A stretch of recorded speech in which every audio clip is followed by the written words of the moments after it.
கோமியம் குடிச்சா கேன்சர் போகணும், டாக்டர் படிச்சுட்டு மாட்டு மூத்திரம் குடிச்சா கேன்சர் போயிடுன்னு சொல்ற அறிவுலக மேதை. இது எம்பிபிஎஸ்க்கு எப்படி வந்து தகுதியின் அடிப்படையில் வந்தியா?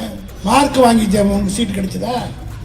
எங்க கோட்டாவில், கலைஞர் கொடுத்த கோட்டாவில் தமிழ் அறிஞர் என்று சொல்லி தமிழ் கோட்டாவில் வந்து டாக்டர் படிச்சுட்டு மும்மொழி கொள்கைக்கு கையெழுத்து வாங்கினா நிர்மலா சீதாராமன் கூட இவ்வளோ ஆட்டம் போடுதுன்னா என்ன காரணம்? பெரிய பொருளாதார மேதைன்னா அங்கே இருக்கிற மந்திரிமார்கள் எவனுக்கு இங்கிலீஷ் பேச தெரியாது. இந்த அம்மா அவனு தான் அழகாக பேசுவாங்க. ஆங்கிலம் பேசினால் நீங்களாம் கேட்டுக்கிட்டே இருக்கலாம். இருந்தாலும் ரசிக்கப்படி அந்த ஆங்கில புலமை ஒன்றுதான் நிர்மலா சீதாராமனை இன்றைக்கு நிதியமைச்சராக வைத்திருக்கிறதே தவிர அதற்கு காரணம் தமிழ்நாட்டில் அந்த மாதிரி இருவழி கொடுத்து மோடிக்கு இங்கிலீஷ் எப்படின்றத அமெரிக்காவுக்கு போய் பிரஸ்காரம் கேட்டவொடனே இங்கிலீஷ் படம் பார்க்குற மாதிரி திருத்தம் முடிச்சதா இல்லையா?